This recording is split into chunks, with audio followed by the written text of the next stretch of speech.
Troisième et dernière partie de l'Africa Newsroom. Nous sommes toujours en compagnie de notre invité, M. Alpha Oumar Diallo, et de nos éditorialistes Alfred Chongo et Malik Acher. L'actualité économique à présent, Air Equatorial Congo Airlines va reprendre son envol, ceci grâce à la signature d'un partenariat avec Ethiopian Airlines pour les parties techniques et la formation des équipages. Les détails avec Marcel Fabamaroun. Le mardi 2 mai 2017, les membres de la compagnie aérienne congolaise Air Equatorial Congo Airlines ont assisté au retour du Boeing 737, marquant le redémarrage très prochain de ses activités. Désormais immatriculé au Congo TNAJ, ce Boeing faisait partie des 5 avions de la compagnie bloqués en Europe. Il desservira la capitale économique Pointe-Noire, mais aussi Douala, Libreville, Dakar, Bamako, Cotonou et d'autres villes d'Afrique de l'Ouest et du Centre. Air redémarre avec les mêmes contraintes n'est-ce pas, d'exploitation. Air redémarre avec le même top management qui déjà a eu des difficultés pour pouvoir stabiliser la compagnie sur le plan financier. Je ne suis pas malheureusement pessimiste pour penser qu'Air va tomber à très court terme. Selon un cadre de la compagnie, le redémarrage des activités est attendu dans les semaines à venir. Celui-ci annonce également un partenariat conclu avec Ethiopian Airlines concernant la formation de ses équipages et la maintenance de ses avions. Il s'agit dans un premier temps d'assister techniquement le top management d'Air et éventuellement, pourquoi pas aussi, renforcer les capacités en ressources humaines du personnel. Créée en 2011, la compagnie aérienne Air a inauguré plusieurs vols de Brazzaville à l'international en l'espace de 3 ans, en 2016, et les contraintes de cesser ses activités en raison de ses dettes élevées. Alors Malik, que vous inspire ce partenariat entre Air et Ethiopian Airlines ? On a vu déjà un échec préalablement, c'était cette compagnie Air qui n'a pas réussi finalement à étudier très correctement le marché et du moins avoir une vision très claire sur la progression que devait avoir la compagnie en Afrique. Je pense que, alors on verra bien, ça dépendra du business plan, ça dépendra des marchés visés. Je ne suis pas dans les petits dossiers, dans les petits secrets de la compagnie pour savoir ce qui va être mis en place, mais je pense que cette alliance, elle répond justement à cette nécessité d'avoir des complémentarités. On parlait de formation et de choses de ce type. Je pense que ça peut être un axe de développement en échangeant avec d'autres compagnies qui ont une expérience là-dessus. On verra bien. Ethiopian Airlines, justement, c'est un exemple pour vous Ethiopian Airlines qui a plutôt bonne réputation, qui est bien reconnue au sein du continent. Après, elle n'est pas à l'abri des autres compagnies aériennes d'avoir quelques petites turbulences, je dirais, dans les finances. Vous savez, toutes les compagnies aériennes aujourd'hui en Afrique, principalement, et même dans d'autres pays, souffrent terriblement de leurs finances parce qu'elles n'ont pas de plan précis, justement, de développement à long terme. Même la Royal Air Maroc, qui est une compagnie qui a un réseau assez intéressant en Afrique, a du mal aussi financièrement. Donc, vous savez, c'est pas évident, c'est un domaine qui est difficile, mais on est face à un marché balbutiant, on est dans un continent où les liaisons aériennes sont très peu densifiées, et donc dès lors qu'on a ce problème-là, difficile d'avoir une compagnie qui puisse s'envoler, excusez-moi du terme. Alors justement, Air va reprendre son envol, donc Alfred, d'ici peu de temps, après plusieurs mois d'arrêt. Des analyses lors de cette période de crise ont fait état d'un recrutement pléthorique et budgétivore. Quelles sont les erreurs finalement qu'il ne faudra pas commettre à nouveau ? Alors Graziella, il faut rappeler une chose. Ethiopian Airlines, c'est la plus vieille compagnie d'Afrique. Qui a une expérience et une expertise reconnue internationalement. Que le hub de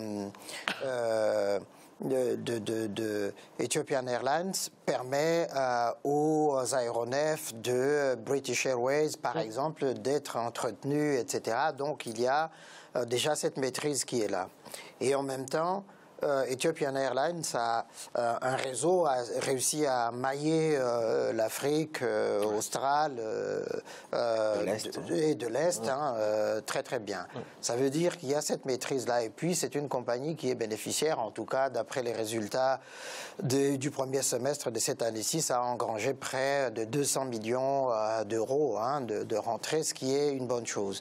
Alors maintenant, ce partenariat pour ressusciter d'Equair de ses cendres. C'est une bonne chose parce que l'erreur d'Equair, mais comme de la plupart de ces petites compagnies étatiques, c'est de n'avoir pas compris la logique qui a joué par le passé, qui a fait que des compagnies comme Air Afrique ont disparu du ciel africain. Air Afrique a disparu à cause de ces mêmes problèmes de pléthore de personnel, etc., mauvaise gestion des aéronefs et puis des finances. La Camer, pareil. Donc, au fond, nous disions ici que c'est une compagnie qui casserait les dents, c'est ce qui est arrivé. Maintenant, on espère que l'entrée d'Ethiopian Airlines dans le capital de cette compagnie permettra d'améliorer justement les performances des Monsieur Diallo. Ouais. En fait, comme ce que moi je suggère pour les compagnies ouest-africaines, c'est d'essayer de fonctionner de manière isolée. C'est-à-dire que chaque pays a sa propre compagnie, parce que d'autant plus que le continent, il est petit, en fait, en tant que tel.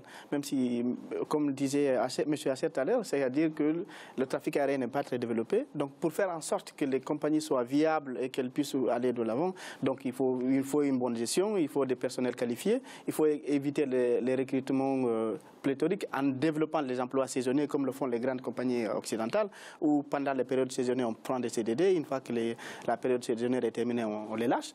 Et en plus, faire en sorte qu'il y ait des compagnies régionales. C'est-à-dire qu'au lieu que chaque pays ait sa propre compagnie aérienne, qu'on développe des compagnies régionales, de sorte que les gens puissent se développer et que les compagnies aient suffisamment d'espace pour pouvoir voler et pouvoir faire de la rentabilité, en fait. Merci, Monsieur Diallo. La révolution numérique est en marche au Cameroun. Les jeunes start-upers veulent désormais s'approprier cette technologie innovante, considérée comme un facteur primordial de la réussite pour le développement et la croissance des entreprises. C'est un reportage de notre correspondant Chérif Ousmane Mbardouka. C'est une première au Cameroun. Les jeunes entrepreneurs du numérique peuvent désormais faire usage de la réalité virtuelle pour le développement et la croissance de leurs entreprises. Présentes dans tous les domaines d'activité, ces contenus peuvent aller des simulations de la conduite à des pratiques médicales, mais aussi à la digitalisation des manuels scolaires. On parle d'une technologie assez innovante qui pour moi est le futur et permet aux gens d'être plongés dans un monde où ils n'y sont pas. En fait, c'est vous permettre, par exemple, de vivre un événement qu'on n'ait pas vécu, mais en live, ou encore de vous permettre de faire de la médecine dans un monde virtuel avant d'avoir à le faire sur un patient, par exemple.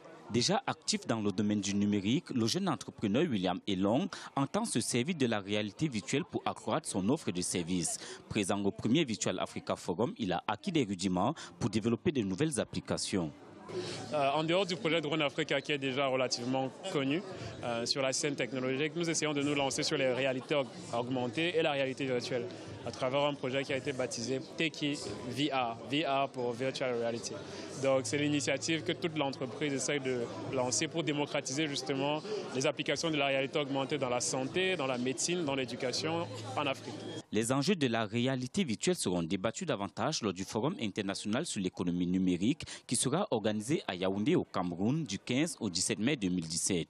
Cependant, pour profiter pleinement de cette nouvelle technologie, il faudra, selon les spécialistes, résoudre l'équation du coût de l'Internet et de son taux de pénétration qui se situe à moins de 25% pour l'instant. Malik, le numérique, c'est une remorque exponentielle pour les startups?